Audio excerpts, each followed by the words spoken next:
안녕하세요. 편대대학교에서 사건으로 보는 세계사를 담당하고 있는 조청현입니다. 오늘은 제 9강으로 십자군 전쟁과 백년 전쟁에 대해서 살펴보도록 하겠습니다. 오늘 강의는요, 먼저 학습 개요를 살펴본 뒤에 이 십자군 전쟁과 백년 전쟁, 그리고 현대와는 좀 다른 성격을 가지고 있는 중세 도시와 길드에 대해서 한번 살펴보도록 하겠습니다. 그리고 마지막으로 요약을 해보도록 하죠. 자, 학습 개요를 살펴보도록 하겠습니다. 이 십자군 전쟁의 원인과 결과에 대해서 한번 수업을 해보고요. 그 다음으로 이 백년 전쟁의 결과, 이제 국민국가의 형성, 어떻게 보면 절대 왕정으로 나아가는 길, 그러한 주제로 수업을 진행하도록 하겠습니다. 마지막으로 이 중세 도시와 길드, 그리고 현대 도시 및 조합과 다른 듯 같은 듯 좀 여러분들이 좀 생소할 수도 있고 그런 것 같아서 그 부분, 이 중세 도시 그리고 현대 도시, 중세의 길드, 현대의 조합, 이것의 이 다른 점을 한번 말씀드리도록 하겠습니다. 이번 주부터는 좀 다른 방식으로 수업을 한번 진행해 보려고 나름대로 준비를 했습니다. 아무래도 제가 너무 좀 PPT를 읽는 경향이 있어서 그것보다는 여러분들께 문제를 내고 이제 그것을 설명해 가는 방식이 훨씬 더 효과적이지 않을까 하는 생각에서 한번 이렇게 구성을 해봤는데요. 반응이 또 어떨지 글쎄요. 자, 다음 칙령에 대한 설명으로 옳은 것을 찾는 문제입니다. 황제 레오 3세는 아래와 같은 칙령을 발표하고 있습니다. 불멸의 신을 형성화하는 것은 신을 인간의 수준으로 전락시키는 행위다. 성화를 그리는 행위를 신성모독으로 규정한다. 희생 제의를 포함한 모든 이교적 행위를 금지한다. 라는 칙령을 발표하게 됩니다. 이 칙령의 결과 바로 동서교회의 대립을 격화시키게 되죠. 첫 번부터 정답이 나왔네요. 이 서로마 제국을 바탕으로 한, 서로마 제국을 바탕으로 한 건 아니죠. 이 로마 가톨릭 교회와 그리스 정교회가 이제 완전히 다른 길을 걷게 되는 배경이 되는 칙령이라고 여러분들이 생각하시면 됩니다. 이 교황의 아비뇽 유수를 초래했다. 이것은 더 훗날의 얘기가 되겠죠. 이제 왕권이 강화되면서 프랑스 국왕 필립 4세가 교황을 아비뇽에 유폐시키는 것을 말하는데요. 이것은 황제 레오 3세보다 한 200~300년 뒤의 일입니다. 트리엔트 공의회가 개최되는 배경이 되었다.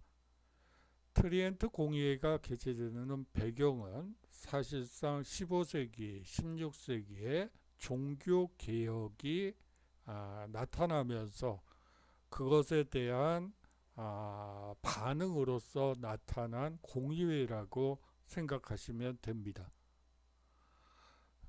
네 번째 지문에 클리니 수도원의 교회개혁 운동을 촉발하였다.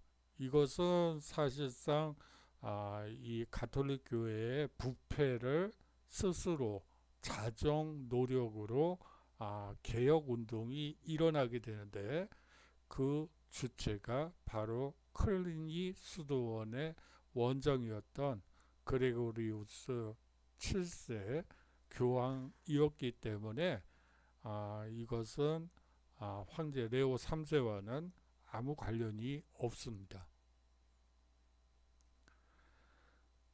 십자군 전쟁의 원인으로 틀린 것은 무엇일까요? 라는 문제입니다. 자, 한번 지문을 보면서 한번 살펴보도록 하죠. 10에서 11세기 이민족의 침입이 끝나면서 전반적인 평화가 찾아왔다. 그렇죠. 11, 12세기에 사라센이라든지 마자르족이라든지 노르만족 이러한 이민족의 침입이 끝나게 되면서 이제 서유럽에는 전반적인 평화가 찾아오게 됩니다.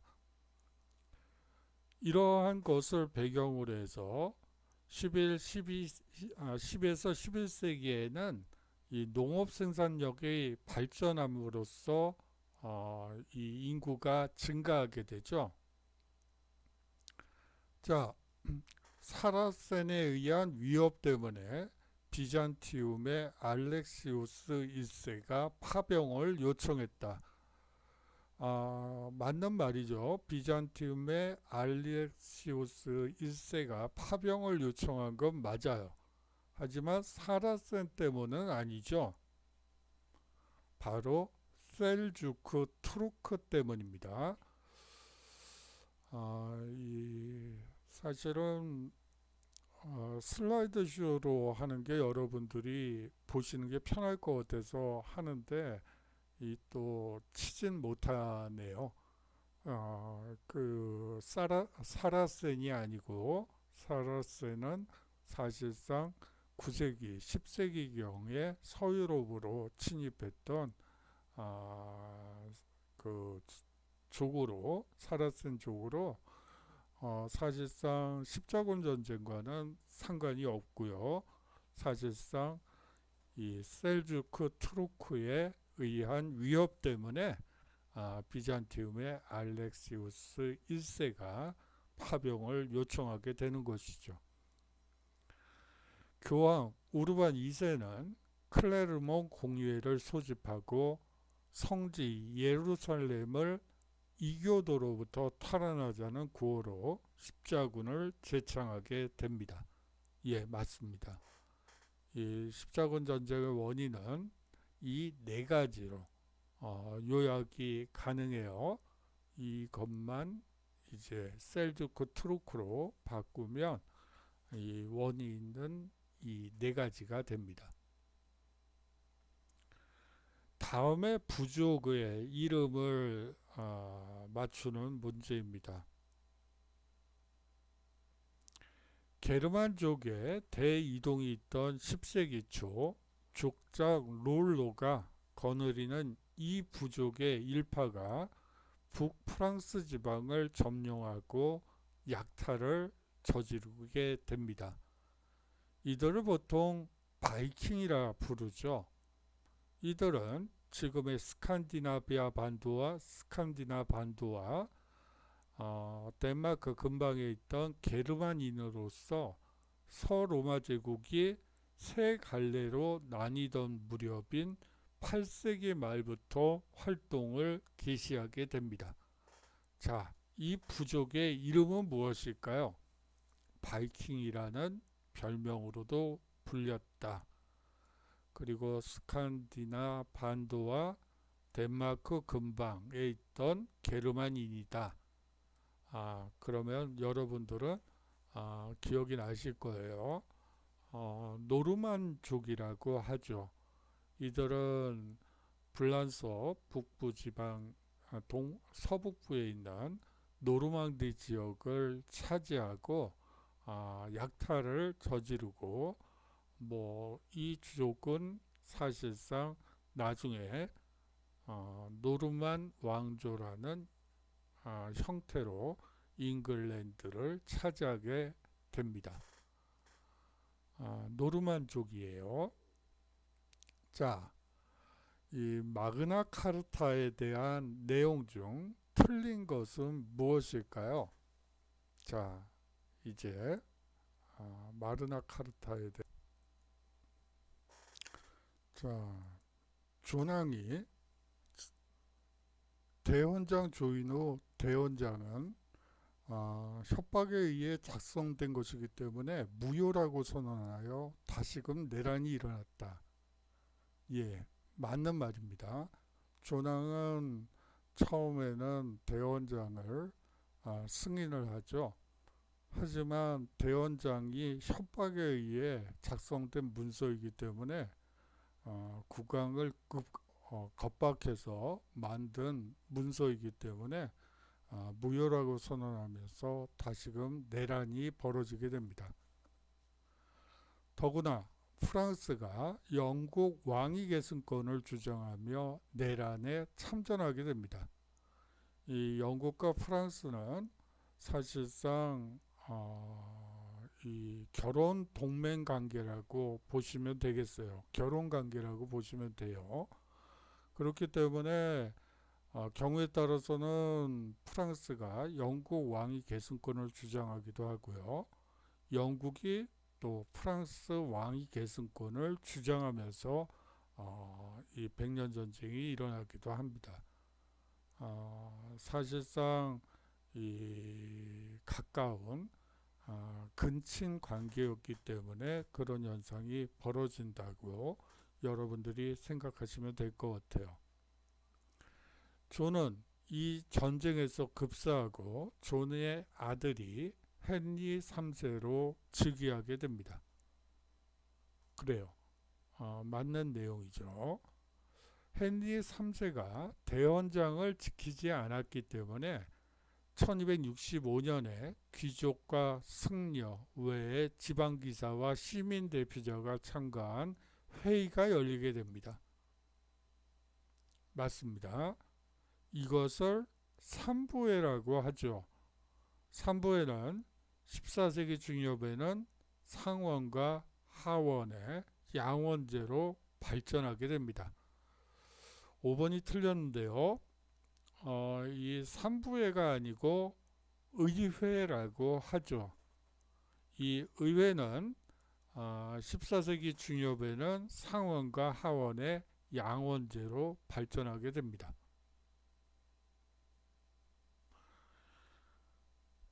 영국 의회의 성립에 대한 내용입니다. 이 중 틀린 것은 무엇일까요?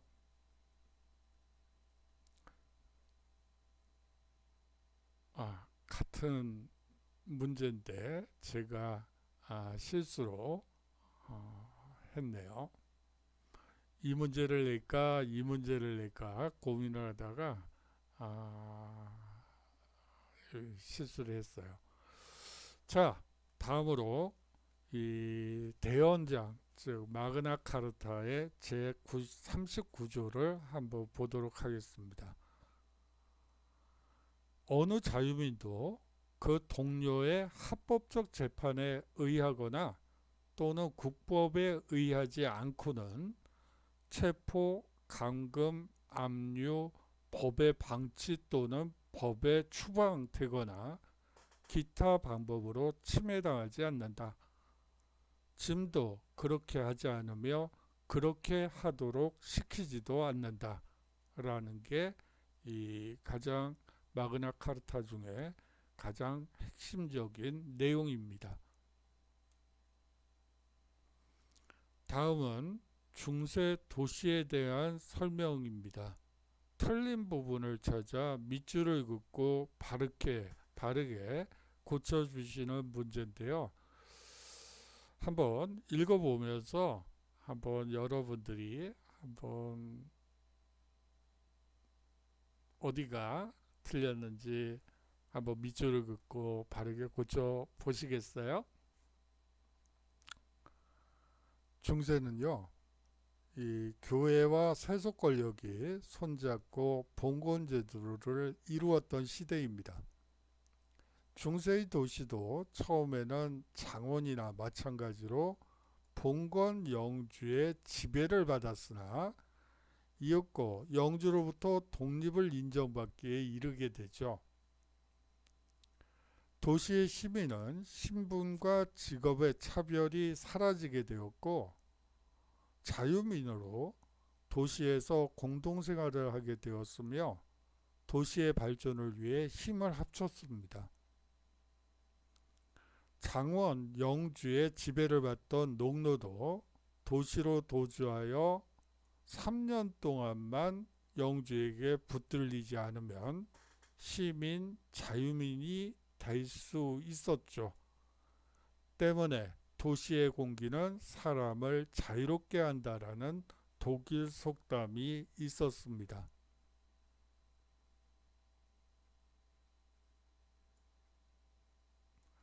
예, 여기서 이제 틀린 부분이 있죠. 자, 무엇인지 한번 보실까요? 봉건 영주의 지배를 받았던 건 사실이고요. 이었고 영주로부터 독립을 인정받기에 이르렀다는 말은 틀린 말이고 사실상 영주로부터 자치권을 인정받기에 이르게 됩니다. 아울러서 3년 동안만 영주에게 붙들리지 않으면 시민, 즉 자유민이 될 수 있었다. 농노도요.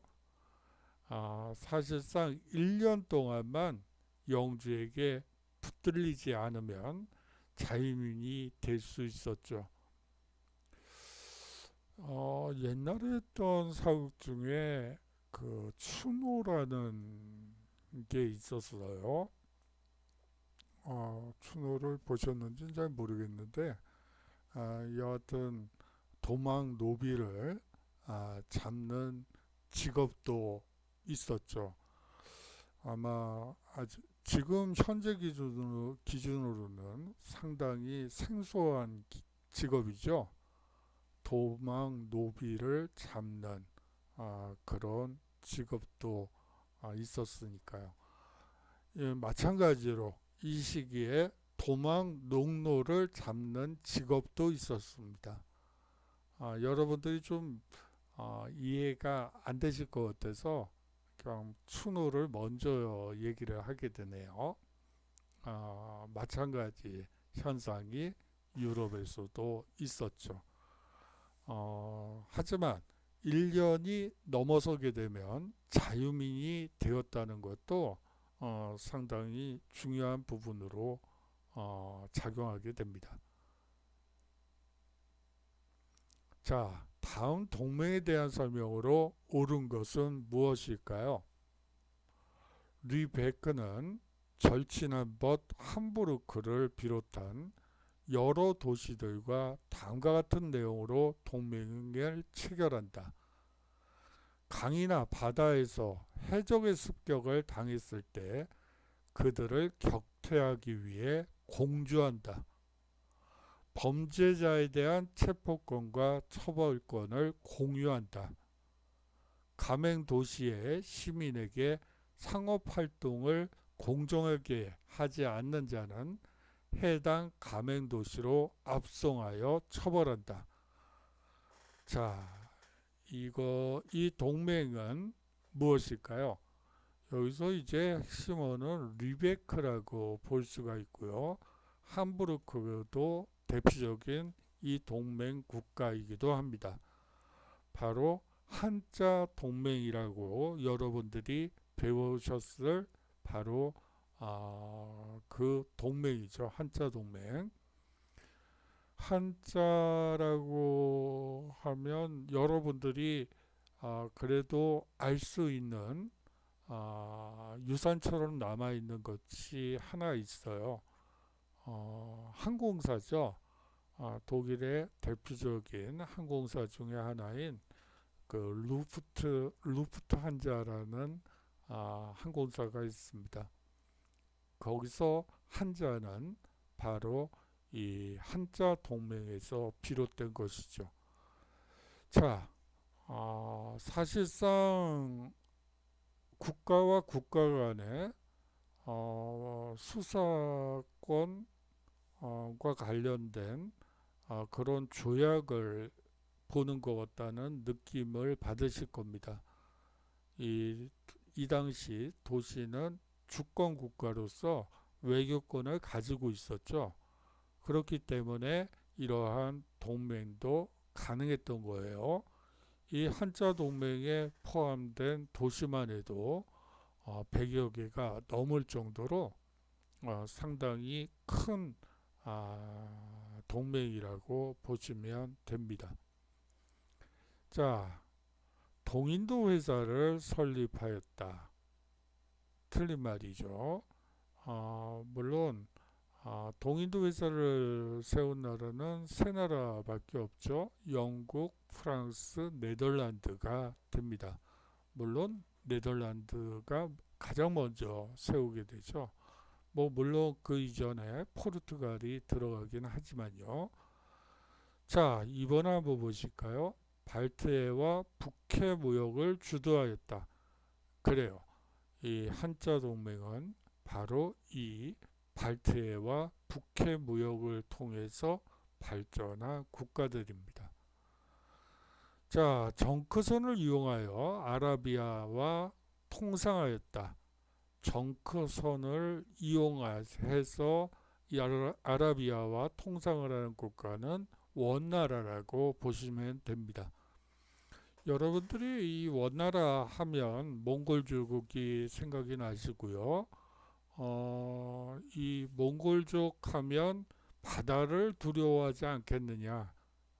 그런 생각을 가지실 수 있습니다. 하지만 아이러니컬하게도 이 소위 말하는 비단길을 대체한 바닷길을 개척하는데 이 원나라의 역할이 상당히 크다는 점도 여러분들이 알고 계셔야 되는 부분입니다. 이 원나라는 이 남송을 점령한 이후에 배를 만드는 기술과 항해술을 고스란히 가지고 그것을 바탕으로 해서 아라비아와 통상을 하게 되는 것이죠. 자, 다음으로 고아, 몰라카 등의 무역 거점을 마련하였다. 이것은 사실상 동인도 회사에 대한 설명이라고 보시면 됩니다. 바타비아를 중심으로 아시아와 교역하였다. 이것은 네덜란드, 그리고 그 이전에는 포르투갈이라고 여러분들이 생각하시면 됩니다. 그러니까 다시 말하면 이 한자 동맹과 관련된 것은 2번, 즉 발트해와 북해 무역을 주도했다는 거, 바로 이것이 정답이 됩니다. 자, 다음은 백년 전쟁의 원인에 관한 설명 중 옳지 않은 것을 찾는 문제입니다. 자, 1번을 한번 볼까요? 프랑스에서 왕권이 강화되자 프랑스 국내의 잉글랜드 왕 영지에 대한 귀속 문제를 두고 두 왕조 간 항쟁이 격화되었다. 그래요. 백년 전쟁의 가장 밑바닥에는 바로 이 프랑스 국내의 잉글랜드 왕의 영지가 문제가 됩니다. 예를 들어 노르망디라든지 앙주, 뚜르푸아티에를 포함한 이 앙주도 사실상 잉글랜드 왕의 영지였고요. 거기다가 가스코뉴 지방은 대대로 물려받은 또 이 잉글랜드 왕의 영지예요. 그렇게 되면서 사실상 잉글랜드 왕은 프랑스 국왕의 밑에 있게 되죠. 봉신에 지나지 않게 돼요. 이거는 사실상 국가로서 자존심 문제이기도 하죠. 그렇기 때문에 잉글랜드 쪽에서는 프랑스 전체를 차지하든가 아니면 프랑스에 있는 영지를 포기하든가 둘 중에 하나밖에 없는 그런 상황이 됩니다. 더욱이나 프랑스에서 왕권이 강화되면서 당연히 이 프랑스 국내의 잉글랜드 왕 영지를 차지하고 싶은 욕심은 더 강해지게 될 수밖에 없죠. 자, 다음으로 잉글랜드 왕 에드워드 3세는 프랑스의 왕위 계승권을 주장하며 프랑스를 침공하였다. 예, 맞는 말입니다. 사실상 이 프랑스 왕위 계승권을 놓고 봤을 때는 에드워드 3세가 2위권이라고 보시면 돼요. 그런데 잉글랜드 왕이라는 조건 때문에 프랑스 왕위 계승권에서 떨어지게 되는 것이죠. 자, 다음으로 이 프랑드르 지방을 차지하기 위한 영토 문제가 주요 원인이기도 합니다. 그래요. 이 프랑드르 지방은 지금의 벨기에 정도라고 보시면 되고요. 이 프랑드르 지역은 사실상 모직물 공업이 발달된 곳입니다. 그렇기 때문에 이 지역을 차지하게 되면 엄청난 당시에는 공업지대를 차지하는 것을 의미하는 것이죠. 이 중앙집권적인 국가 건설에 있어서 가장 중요한 것은 새 원을 어떻게 발굴하느냐가 가장 중요한 문제죠. 프랑드르 지방을 누가 차지하느냐는 결국 프랑드르 지방이라는 모직물 공업지대를 누가 차지하느냐, 이 문제와 직결된 문제이기 때문에 가장 첨예하고 또 백년전쟁의 직접적인 원인이기도 한 것이 이 바로 프랑드르 지방을 누가 차지하느냐, 이 문제라고 보시면 됩니다. 자, 그러면 이제 정답은 4번밖에 없네요. 자, 뭐가 틀렸을까요? 프랑스와 영국의 100년간의 전쟁을 백년전쟁이라고 한다. 얼핏 보면 맞는 얘기죠. 그렇지만 이 말은 현대적인 의미이지 그 시대의 얘기는 아닙니다. 프랑스라는 국가는 사실 없었죠. 영국이라는 국가는 더더욱이나 없죠. 프랑스 국왕이 차지하는 국토의 면적은 일드 프랑스라고 해서 뭐 예를 들어서 프랑스가 뭐 스스로를 육각형이라고 얘기를 하는데 파리를 포함한 일드 프랑스 지역은 요 정도에 지나지 않아요. 노르망디가 한 이만큼 되고요. 앙주가 한 이만큼 돼요. 그리고 가스코뉴 지방은 또 이쪽에 있고요. 이게 사실은 영국 국왕의 영지들이에요. 블란서 국왕이 있다고 하지만 뭐 물론 이 봉신에게 영국왕이 봉신이 돼서 이 영지를 받는 형태이긴 하지만 사실상 통치를 하는 것은 영국 왕이 되는 것이죠. 자치권이 인정이 되니까요. 불이권이 인정되기 때문에 사실상 이것은 영국 국왕이라는 말은 틀렸어요. 잉글랜드 국왕이 이 지배를 하는 곳이라고 볼 수가 있습니다. 다시 말하면 불란서라는 나라 내에 사실상 국왕이 통치하는 영역은 요만큼이고요. 이게 전부 영국 땅이라고 보시면 됩니다. 거기다가 뭐 이쪽에 있는 부르고뉴는 사실상 이 불란서 국왕과 척을 쥐고 있었죠. 항상 반란을 일으킬 마음의 준비가 돼 있는 곳이 이 또 부르고뉴 지방이라고 볼 수가 있어요. 뭐 결과적으로 영국 국왕과 부르고뉴는 동맹관계에서 오히려 프랑스를 공격하게 되는 그런 양상이 벌어집니다.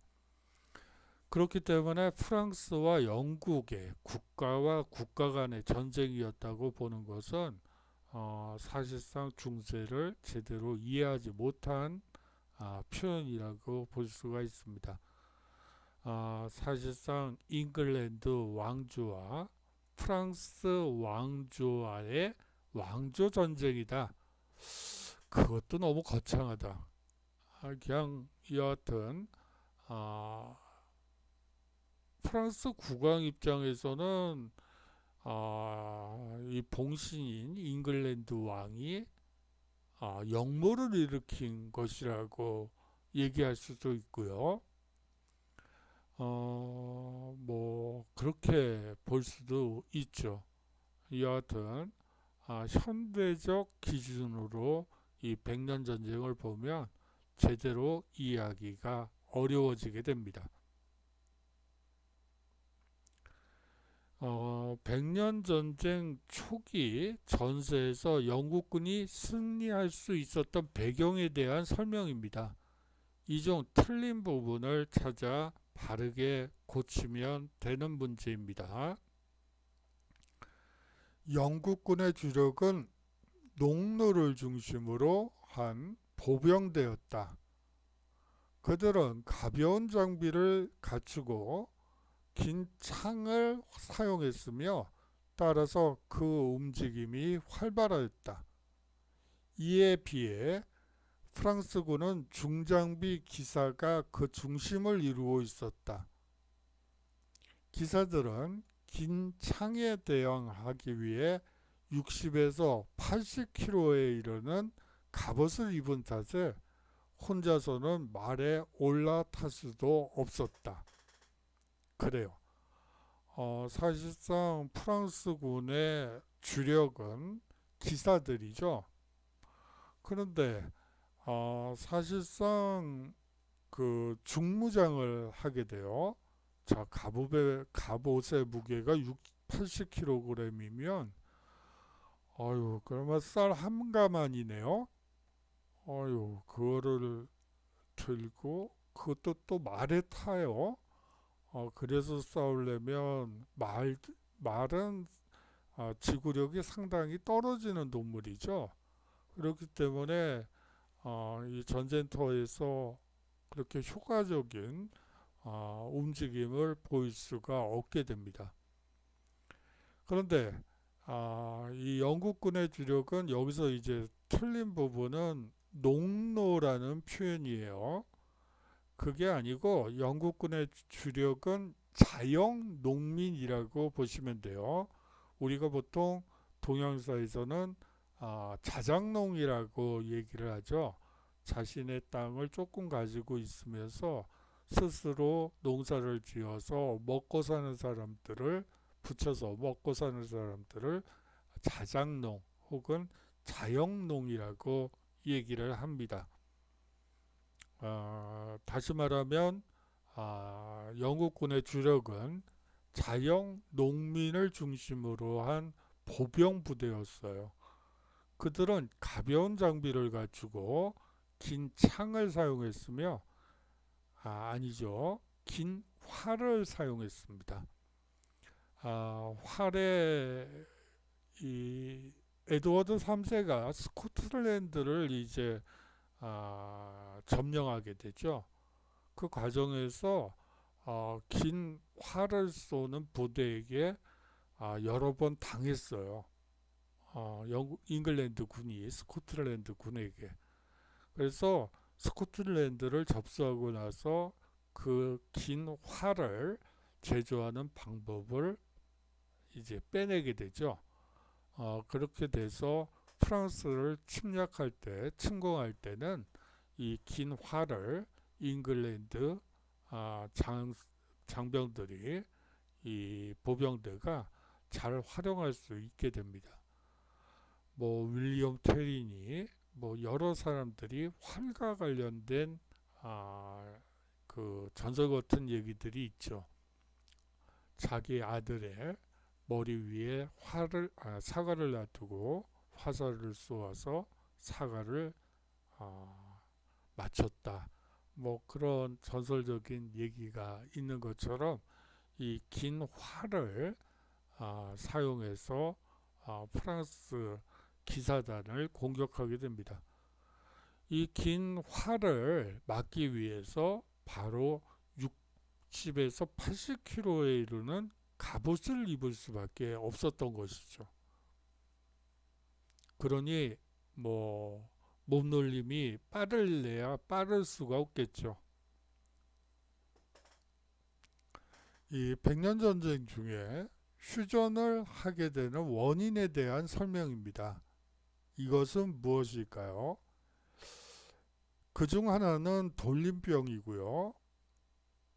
또 다른 하나는 농민 반란입니다. 자, 이것이 무엇일까요? 이 백년전쟁이 치열하던 1348년 유럽은 이것의 유행으로, 자, 그러면 결국은 이것이 무엇인지, 인구의 3분의 1이 죽었습니다. 이 전염병은 전쟁으로 황폐해진 영국과 프랑스에 특히 피해가 심하게 나타나 프랑스에서는 1358년에 이 농민 반란이 발생하게 되죠. 이 질병을 우리가 보통 흑사병, 다른 말로는 패스트라고 불리웁니다. 이 흑사병은요, 한마디로 말을 하면 쥐에게서 발병을 하는 거죠. 쥐가 옮기는 전염병이라고 알려져 있습니다. 그런데 이 쥐가 문제죠. 이 쥐가 중국에서 들어간 거라는 얘기가 많아요. 유럽에서 시작된 전염병은 또 재밌는 게 없어요. 뭐 그것도 좀 흥미롭고요. 왜 그런지 좀 의심스러운 대목이 있어요. 전염병이 번지려면 인구가 많아야 되겠죠. 인구가 없었다는 얘기인지, 전염병이 안 돌려면 한 100m 거리두기, 뭐 1000m 거리두기가 가능하면 전염병이 돌려야 돌 수가 없겠죠. 그런데 이 당시에 인구 구조상 도시의 인구 비중이 상당히 높아지고 뭐 3, 4만이 이상 되는 도시들이 대거 증가되는 과정에서 이 전염병이 확산되게 되는데, 이 흑사병은 바로 중국에서 들어간 걸로 그렇게 알려져 있습니다. 아마 고려지도 있었겠죠? 뭐 쥐들이 국경이 있나요? 그것도 좀 이상한 말이긴 하죠. 뭐 국경이 없을 것 같은데, 뭐 강도 건너고 바다도 건넌다는 얘기가 있는데, 뭐 여하튼 좀 이상한 얘기예요. 전염병은 인구가 많아야 되고, 또 유럽에서 시작된 전염병은 없다. 좀 흥미롭죠. 그거는 좀 연구를 해봐야 될 것 같아요. 자, 다음으로 프랑스에서는 1358년에 농민 반란이 발생했다. 그래요. 이 농민 반란의 이름은 자크리의 난이라고 합니다.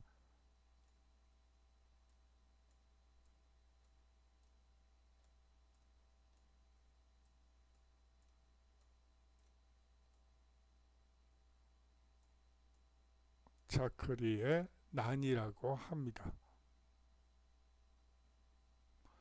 이 백년전쟁의 전세가, 이번엔 한번 주관식 문제를 한번 내봤어요.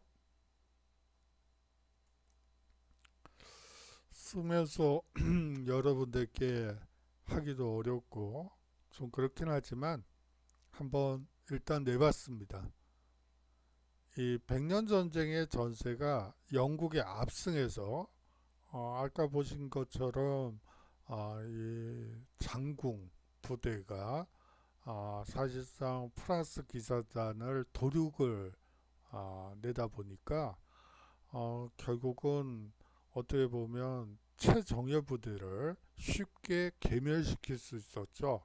그렇기 때문에 영국은 전쟁 초반에 상당히 큰 승리를 맛보게 됩니다. 그런데 이것이 중반전으로 갈수록 프랑스의 반격으로 바뀌게 되는데요. 그 계기가 무엇인지 한번 여러분들이 생각해 보라는 점에서 항상 왜 역전 현상이 벌어지게 되는지, 전쟁이 일어났을 때 어떻게 역전 현상이 벌어지는지 한번 살펴보라는 의미에서 이 문제를 내봤습니다. 사실상 이 프랑스의 영국 영토에서 반란이 일어나게 돼요. 그러니까 아까 말씀드렸던 프랑스 내에 잉글랜드 왕의 영지들이 있다고 했죠. 그 중에 하나가 리무주라는 도시였어요. 이 리무주 시민을 반란을 일으킨 리무주 시민을 이제 에드워드 3세는 학살하게 되죠. 반란을 일으켰으니까 여기에 대해서 사실상 프랑스 군대와 프랑스 사람들은 이 학살 사건에 대해서 상당히 반감을 가지게 되고 사실상 적개심에 불타는 프랑스군의 이 반격이 아주 강력해졌고 이 전반전에 우세하던 이 영국군은 점차 밀리게 됩니다. 아무리 자기 영지라 하더라도 여하튼 프랑스 국왕의 영지죠. 프랑스 국왕의 영지는 아니고 잉글랜드 왕의 장원이긴 하지만 뭐 자치권이 있죠. 그렇다고 하지만 여하튼 이웃 사람들을 그렇게 죽이는 것을 보고 프랑스 국민들은 거기에 대해서 격노하게 되게 되면서 사실상 영국군은 밀리게 됩니다.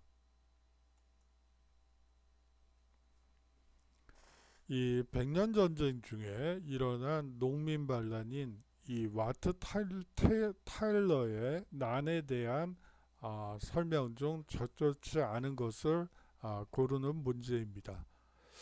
여기 이제 타일러라는 말에서 알 수 있듯이 이 와트 타일러는 아마 집안이 직공, 타일 수성공 이런 직업군에 종사하는 사람으로 보여요. 이 서양에는 자신의 직업 전통적으로 가지고 있는 직업을 자신의 성으로 쓰는 이름들이 많아요. 뭐 예를 들어 타일러뿐만이 아니고 그걸 예로 들면 되겠다. 그 프랑스 국적의 어떤 친구가 뭐 성이 부아페르예요. 부하면 나무고 페르면 철이에요. 나무와 철. 그래서 이게 성이 좀 이상하네. 부아페르가 뭐죠? 그랬더니 그 철길을 놓는 전문가라는 거예요. 자기 집안이. 이 철길을 19세기에 이제 철로들이 많이 개설이 되잖아요. 근데 이제 철로를 놓는 전문가들이 집단이 생긴 것이죠. 그것을 성으로 삼았던 친구가 기억이 나네요. 뭐 그게 더 맞을 거 여러분들이 쉽게 이해를 하실 것 같습니다. 자, 어, 자 영국 교회의 주교 및 수도 원장은 막대한 토지를 소유하고 있었다. 이는 전체 국토의 3분의 1에 이르는 면적이었다. 그들은 패스트로 많은 사람이 죽자 수익 감소로 허덕이게 되었고, 노동력 확보를 위해 농민의 이동을 금지하는 한편 가혹한 세금을 매겼다. 거주 이전의 자유를 박탈하고 가혹한 세금을 매겼어요. 맞습니다. 영국 교회는 3분의 1 이상의 면적을 전체 국토의 3분의 1 이상을 차지하고 있었고요. 사실상 대규모 장원을 소유한 영주들이라고 볼 수가 있습니다. 국가도 1379년에 새로운 세를 만들었다. 종래에 면세 대상이었던 가난한 농민과 시민들로부터 부자와 같은 액수의 인두세를 징수하기로 한 것이다. 그래요. 백년 전쟁이 계속되면서 재원이 필요하게 되죠. 그렇기 때문에 재원을 마련하기 위해서 노력을 하지만 사실상 세금을 낼 수 있는 사람의 숫자는 극히 적었어요. 교회와 영주는 사실상 면세의 혜택을 누리고 있었죠. 결국은 농민이나 시민들로부터 세금을 거둘 수밖에 없는 구조입니다. 그러면 이제 가난한 농민, 면세 대상이었던 가난한 농민 시민들로부터도 이 부자와 같은 액수의 인두세를 징수함으로써 사실상 재원을 국가 세금을 충당하게 되죠. 이것은 어떻게 보면 교회와 기사가 면세 혜택을 누리기 때문에 이러한 현상이 벌어지는 것이라고 이해하셔도 무방합니다. 나중에 일어나게 되는 프랑스 혁명도 사실상 마찬가지 이유에서 일어나는 일이니까요. 이 와트 타일러의 나는 인두세 가세와 농노제에 반대해서 그 폐지를 요구하였다. 예, 맞습니다. 이 와트 테일러는 인두세 과세 반대, 농노제 반대를 외치며 그리고 그 폐지를 요구하며 난을 일으키게 되는 것이죠. 반란을 이끈 사람으로는 와트 테일러와 존 볼이었다. 예, 맞습니다. 존 볼은 구속 상태였죠. 워낙 위험한 사람으로 분류가 돼서 구속이 돼 있었는데 이제 화이트 테일러의 난이 일어나면서 제일 먼저 이제 그 감옥을 정치범 수용소라고 보는 게 맞겠네요. 정치범 수용소를 이제 해방시키는 그것을 제일 먼저 하게 되고 거기서 이제 존볼이 나오면서 그 투옥돼 있던 존볼이 나오면서 반란군 군사 지도자가 되게 됩니다. 이 와트 테일러는 국왕에 대한 충성을 맹세하는 동시에 인두세, 농노제, 부역, 시장세의 폐지와 반란 참가자의 죄를 묻지 말 것을 요구하였습니다. 뿐만 아니라 모든 시민의 평등과 투표권을 요구했죠. 이 시민권 요구는 아직은 나타날 시기가 아니죠. 농민 반란에서 시민의 평등과 투표권을 주장하는 것은 별로 없는 현상이에요. 그거는 사실상 19세기 정도가 돼야지만 가능한 얘기입니다. 18세기 후반에서 이 투표권과 관련해서 우리나라 여성 투표권은 우리나라가 상당히 빠른 편이에요. 그 우리나라가 1948년 처음 선거부터 이제 여성이 투표할 권리를 가지게 되죠. 그런데 이 서구 쪽은 1950년대가 돼야지, 이제 50년, 딱 50년이 돼야지 소위 말하는 남녀 평등권, 투표권이 주어지게 됩니다. 뭐 이런 식이죠. 프랑스 신문들 보면 1948, 9년 신문들을 보면 임시정부가 만들어지는데요. 그 내각에 여성 장관들이 몇 명 들어가 있어요. 그런데 거기에 이제 이런 꼬리표가 붙죠. 투표권도 없는 여성 장관이다 해서 이제 가십거리로 이야기되는 부분들도 있었어요. 사실상 그것은 나폴레옹 민법, 이게 또 옆으로 너무 가나요? 그거는 한 19세기 정도 이제 투표권과 관련된 얘기를 하면서 얘기하도록 하고 다음 문제로 넘어가도록 하겠습니다. 자, 다음은 와트 테일러의 난의 결과입니다. 가로에 들어갈 개념을 한번 맞춰보는 그런 문제예요. 농민 반란은 비록 실패로 끝났으나 이 와트 테일러의 난을 계기로 영국의 농노는 점차 해방되어 가로가 되었습니다. 뭐가 되었을까요? 그래요. 바로 여기 있네요. 자유민이 되었죠. 농노는 가벼운 해방금만 내면 자유민이 될 수 있었습니다. 그 결과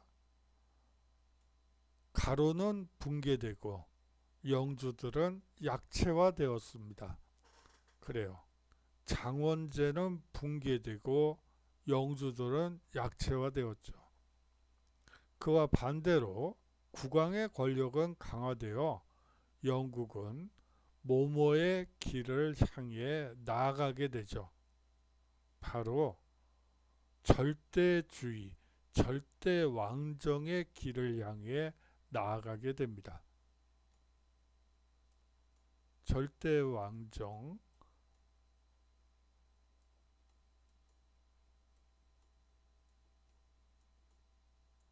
예, 그렇습니다. 다음은 백년전쟁 중 프랑스 내에서 벌어진 당파 싸움에 대한 설명입니다. 가로에 적절한 지명과 인명을 쓰시는 문제입니다.